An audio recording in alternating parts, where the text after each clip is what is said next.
kami po ako. Pupunta po ulit tayo sa doon po ulit. Tala po guys. Yan po, nagkachinelas na po ako.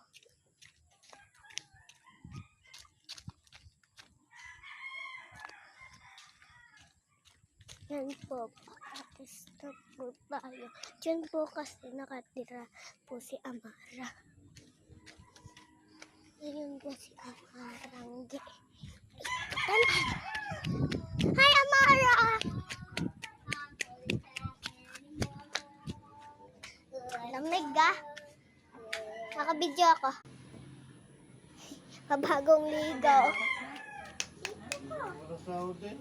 Nitaw tayo muna. Dito ka muna. Pag ano sasabihin mo? Bye-bye! Ilagay mo nga muna sa iyong kuwan at gawa